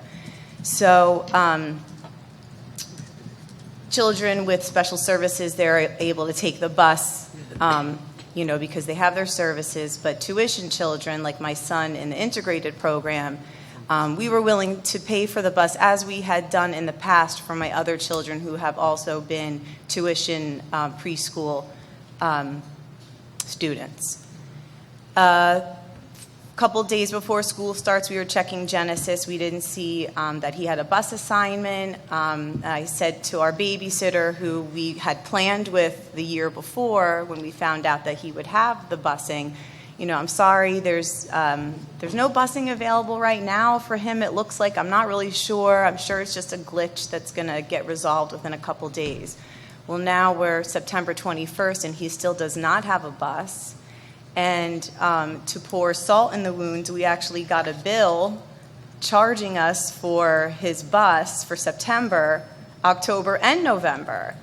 So, we pay the board we pay his tuition to the board, and it's giving us a balance of September transportation, which we still don't have, and October and November transportation, which don't know if we're going to have, so we're not going to pay any of it right now. But my concern is when I had tried to, I called transportation once, and someone got back to me and said, the routes are full, there's no busing. I said, okay, well, can you let me know when there's going to be available busing? And well, we're going to try for the end of this month. I didn't really want to get into it with the woman I was speaking to because I didn't feel like she was the one I could really, get it cleared up with. So I just said, okay.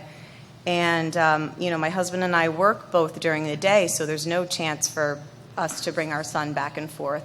And as we were told last year when we registered that he would be able to go on the bus. So I emailed transportation because I know in the beginning of the first days of school, I know their job is probably one of the hardest that come by. But I did email them my concerns, and I didn't get a response back. I tried to reach out to our preschool program. They weren't getting any responses back from transportation. And I'm concerned about that communication issue. I'm concerned about the communication issue between transportation and the preschool program because we're getting billed for the preschool, and they're also taking on the responsibility of billing for transportation as well. I'm pretty sure that if the preschool knew that the issue with the bus, they know on my end, but who's ever sending out the bill obviously doesn't know that issue. So someone from preschool is sending out a bill for transportation as well. I'm sure she would not have sent that out if she knew. So there's a real disconnect between transportation and the other departments that concerns me. I also feel like the accountability on the not being able to communicate back to me and the preschool program, because I know the secretary in the preschool program had been trying to get in touch with them, and she was getting nothing.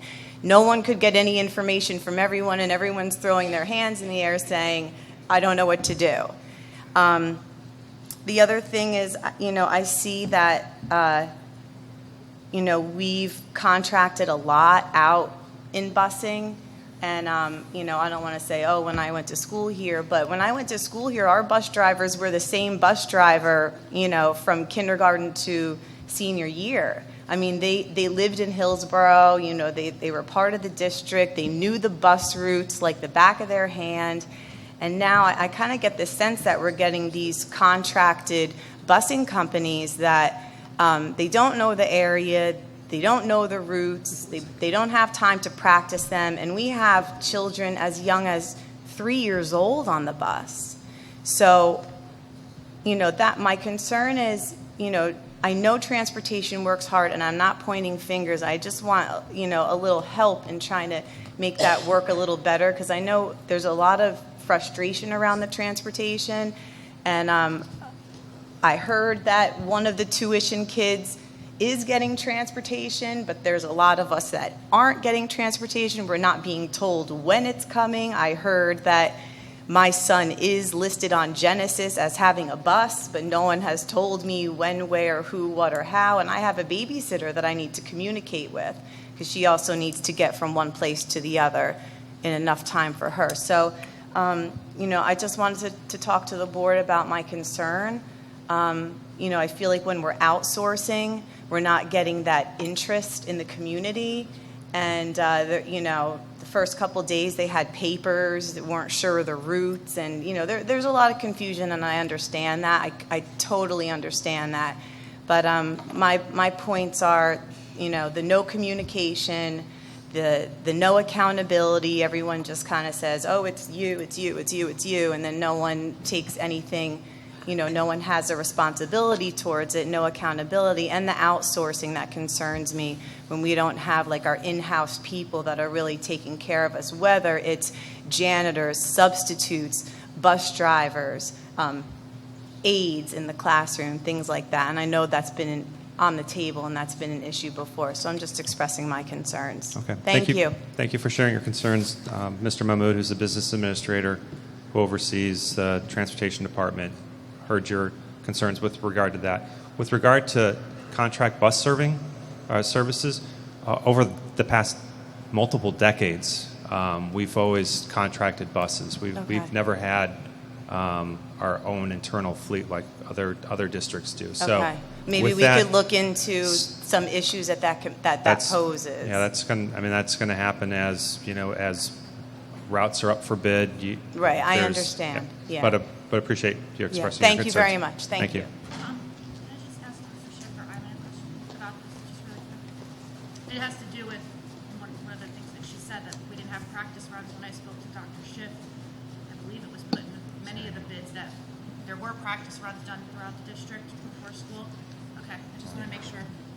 Yeah, that is correct. And Mr. Mamu can talk a little bit about the changes in procedures that we did to try to smooth out the start of this school year. Yes, thank you, Dr. Schiff. Yes, Ms. Haley, we did have dry runs. All of our contracted vendors were informed by our transportation department that they are required to perform these dry runs prior to school opening. That wouldn't, obviously, we'd expect them to maintain a level of accuracy once they do the dry runs, but certainly for the first few days, as Ms. Russo indicated, there would be a little confusion. Our goal is to narrow that down and to work with our contractors so that we limit the amount of confusion that exists on those first few days. Thank you. Good evening. Henry Goodhue, Hillsborough Education Association, as well as 16 Laurel Drive. I would like to bring to your attention the serious concerns that have arisen regarding the beginning of our school year and the heat and humidity within our classrooms. As you may or may not be aware, some districts in New Jersey closed early due to the temperatures and conditions within the classroom. Hillsborough does not have a policy or procedure governing such early closures. As I tracked the temperatures throughout the district, I found averages ranging from the high 80s to 90s, the temperatures in some classrooms even reaching the high 90s on days where there was high humidity and air quality warnings from the National Weather Service. Even with multiple fans running and the shades drawn, students and staff members were subjected to environmental conditions that were dangerous and detracted from learning. According to ready.gov, the U.S. government's natural disaster preparation website, high temperatures and humidity slow evaporation and force the human body to work harder to maintain a normal temperature. In these conditions, all people, but especially the elderly and young, are at risk of heat-related illnesses due to stagnant atmospheric conditions and poor air quality. The site further discusses that materials comprising the environments may amplify these conditions. Concrete and asphalt were mentioned specifically, being that they store heat and continuously release it throughout the night. Given that these materials are commonly used in our buildings, we are ensuring that there will be higher temperatures and worse conditions in the morning due to the release of heat and limited to no airflow throughout the evening hours.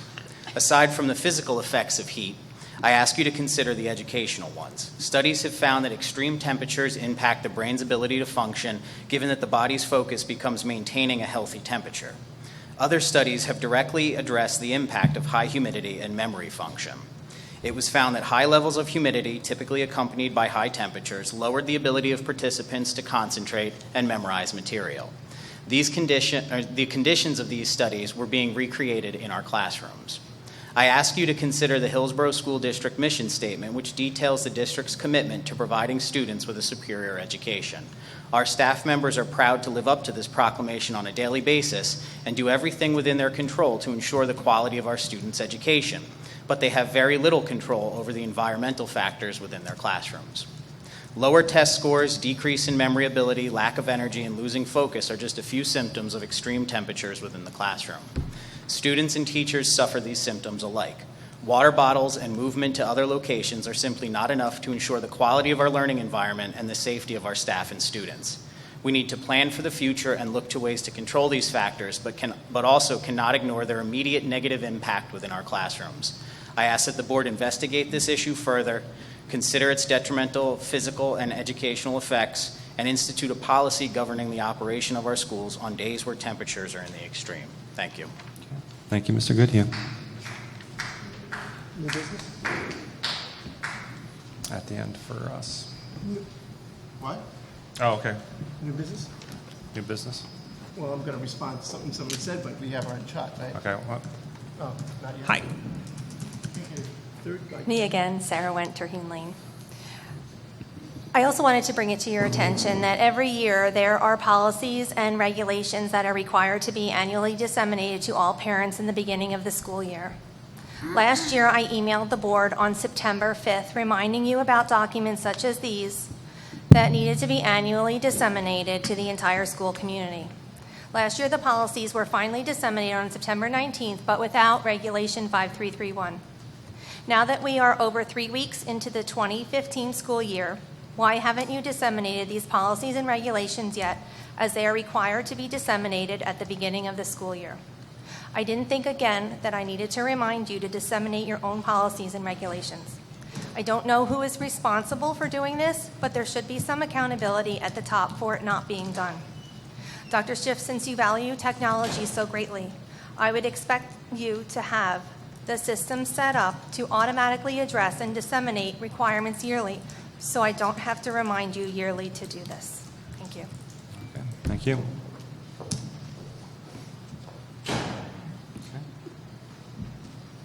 On New the, business.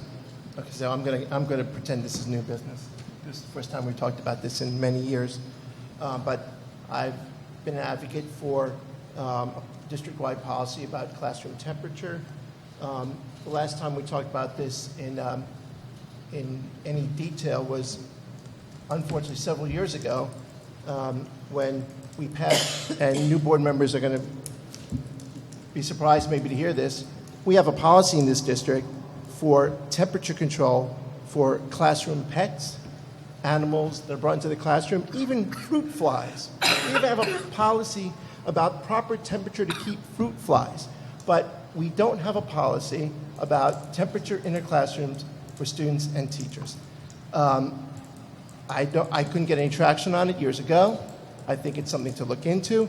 It was very hot on that first week of school when we started before Labor Day, which me and my friend here did not vote for that. We voted against that. But regardless of that, it was hot, and we should have a policy because many people came to me, teachers, and told me about it, and it's too hot. That's all I have to say. Okay. Thank you, Mr. Gillette. Okay. May I also say, and I appreciate Mr. Goodhue's comments on this, but I would just extend that to say it's not just the extreme temperatures. When children and staff are uncomfortable, it compromises their ability to learn. And we talk about these 90-degree temperatures in classrooms. Of course, those are extreme. But what about when it's 79 and it's heavy humidity during that time? Is that a good temperature? Is that a good environment for kids to learn in? And we could close schools. We could make a policy to move the instructional time from a hotter day to a cooler day. If those cooler days exist, if we took a look and we made a cutoff at 90 degrees or 85 degrees with high humidity and we'd be closing school for many, many days. My concern is that we need to begin having a serious conversation about controlling the environment through air conditioning those classrooms that aren't air conditioned. And I know it's a significant expense, but it's an investment in the classroom to try to control the learning environment. Fundamental to learning is the environment in which kids learn. We were successful at air conditioning, I think, over 60 additional classrooms as part of the ESIP plan. But we have a long way to go. We still have a lot of classrooms where the environment where students learn ranges from uncomfortable to just unacceptable. And we need to have that serious conversation. And having it in the winter when it's cool makes us forget about how much discomfort there is in these classrooms across the district. So I encourage all of us to begin, as we start talking about our strategic plan, to begin discussing with a great deal of seriousness the environment in which our students learn and our teachers work. I look forward to having those conversations in strategic planning. Also, as part of the budget process, where we have to set priorities. So that's part of what we have coming up, both from a strategic planning perspective and from a budget perspective. Okay, thank you. Okay, now I think we've got moving on to the action agenda. Dr. Schiff. Thank you. I ask for the board's consideration of the following motions under the area of education: to approve travel and related expenses, summer work, to approve the policies as listed, as well as the regulations that were discussed with the community, to approve the HIB self-assessment, overnight trips, Also, the nurse to attend the overnight trips, to approve teachers for acceleration testing, as well as approve the following trip destinations: curriculum writing for social studies, and accepting the first Energy STEM grant. Those are the areas in education. Okay, I'd like to entertain a motion. Actually, item A1.1 and 1.2 is for approving travel-related expenses for the New Jersey School Board's National Convention. There's for two boards. So I'm just going to do these separately because we always separate them out. So I'd like to entertain a motion to approve item A1.1. Just for reference, that board member is not present here at the meeting right now. So I'd like to entertain a motion to approve item A1.1. So moved. Do I have a second? Second. Okay. Roll call, please, Mr. Mahmood. Surely. Ms. Santafonte? Yes. Mr. Dutta? Yes. Mr. Gillette? Yes. Mrs. Haas? Yes. Mrs. Haley? Yes. Ms. Wasan? Yes. Mr. Cantz? Yes. Motion passed. Motion passes. I'd like to entertain a motion to approve item A1.2. This is with regard to Mrs. Haley. So moved. A second? Okay. Roll call, please, Mr. Mahmood. Gotcha. Ms. Santafonte? Yes. Mr. Dutta? Yes. Mr. Gillette? Yes. Mrs. Haas? Yes. Mrs. Haley? Abstain? Ms. Wasan? Yes. And Mr. Cantz? Yes. Motion passed. Okay. Now I'd like to entertain a motion to approve item A2 and A4 through A12. I'm going to have a subsequent entertain a motion to postpone item A3. Again, this is for entertain a motion to approve items A2 and A4 through A12. So moved. Second. Okay. Any discussion? Okay. Roll call, please, Mr. Mahmood. Surely. Ms. Santafonte? Yes. Mr. Dutta? Yes. Mr. Gillette? Yes. Mrs. Haas? Yes. Mrs. Haley? Yes. Ms. Wasan? Yes. Mr. Cantz? Yes. Motion passed. Motion passes. Now for item A3, I'd actually entertain a motion to postpone item A3 of the action agenda. And I actually want to apologize for this. I overlooked when putting together and overseeing the agenda that we were having not only public input on Regulation 5331, but we had input on the dyslexia from last one. We haven't had what we had at the previous meetings. We wanted to have the Education Committee review it, and they hadn't met yet. They're meeting this week. So I actually want to postpone second reading on that policy. So motion's on the floor. Both policies? both policies, A3 in total. Okay. I make a motion to postpone. Okay. Do I have a second? Second. Any discussion? Okay. Who's the second time? Judy? Judy was second. Gotcha. Thank you. Okay. Roll call, please, Mr. Mahmood. Surely. Ms. Santafonte? Yes. Mr. Dutta? Yes. Mr. Gillette? Yes. Mrs. Haas? Yes. Mrs. Haley? Yes. Ms. Wasan? Yes. Mr. Cantz? Yes. Motion passed. Okay, that's postponed.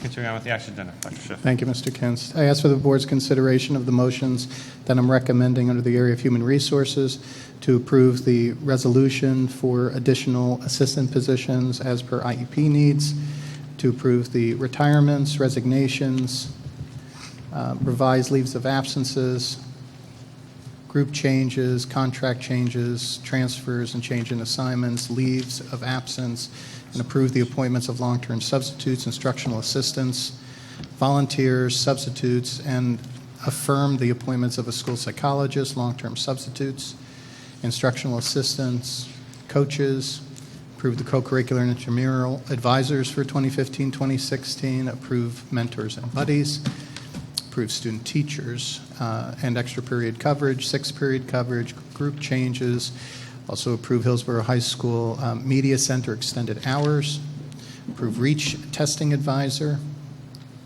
and approve the revised transportation drivers and aides list. I'd like to entertain a motion to approve items B1 through B19 of the action agenda. Second. Any comment, discussion? Can we substitute separate B19, please? B19? Sure can. Okay. All right, so this will be for B1 through B18. I'd just like to acknowledge and thank Ms. Stoy for volunteering at the Sunnymead Library Media Center. Roll call, please, Mr. Mahmood. Surely, Ms. Santafonte? Yes. Mr. Dutta? Yes. Mr. Gillette? Yes. Mrs. Haas? Yes. Mrs. Haley? Yes. Ms. Wasson? Yes. And Mr. Kent? Yes. Motion passed. Okay. I'd like to entertain a motion to approve item B19 of the action agenda.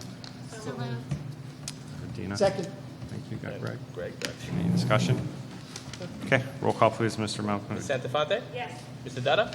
Yes. Mr. Gillette? Yes. Mrs. Haas? Yes. Mrs. Haley? Yes. Ms. Wasson? Abstain. And Mr. Kent? Yes. Motion passed. Okay. Motion passes. Continuing on with the action agenda.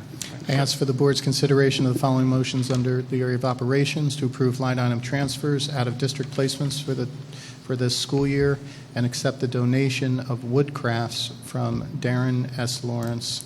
And I know I speak on behalf of the board when we express our appreciation for this gift. Second that. I'd like to entertain a motion to approve items C1 through C3 of the action agenda. So moved. Second. Any discussion?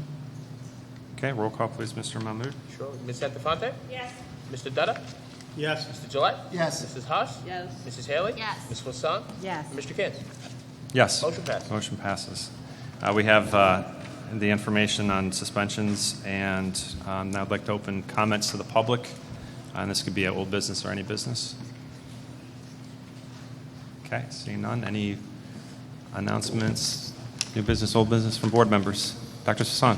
I just want to express appreciation to the administration, Dr. Schiff specifically, and also the administration at the high school for the handling of the incident at the high school last week. My kids were in touch with me the whole time at the advice of their teacher, which I wasn't even nervous through the whole thing because they were telling me what was going on because they were communicating with people who knew more than we all did. And it was handled in a very professional way. It was unfortunate that we made eyewitness news because of something like that, especially a week or two after we were recognized for all of the great work that we do. I was grateful, of course, to learn that it was a misunderstanding about a video game. But I do appreciate, as I know so many of the parents have expressed to me in the district, their appreciation for the handling of it by Principal Binger and her staff, as well as you and the police department. So I wanted to express those sentiments. Thank you. Thank you. I appreciate that. I also wish to recognize Ms. Binger's work as well as the work of the vice principals and the cooperation that we had with the Hillsborough Township Police Department. As difficult as these type of situations are, probably went as smooth as one could expect it to go. And I appreciate the team effort amongst all of the administration, the Hillsborough High School Police Department, but it was the teachers and the kids that were in a lockdown for about an hour and a half, 2 hours or so, that behaved extraordinarily well. I was there when we had the all clear, and the kids just started off their day without, I think it was second period that needed to be skipped, and our kids didn't miss a beat, neither did our staff. Start of a new year, so I want to thank everybody for having the start. Kids were excited. You always have the startup challenges, whether it's environmental or getting all the routes and kids getting to the right places. But I want to thank everybody, administration, staff, for kicking off a new year, and we look forward to this coming year. All right, I'd like to entertain a motion to adjourn. So moved. Do I have a second? Second. Did you get that? So it was Lorraine and Jen. All in favor? Aye. Opposed? Abstentions? We're adjourned.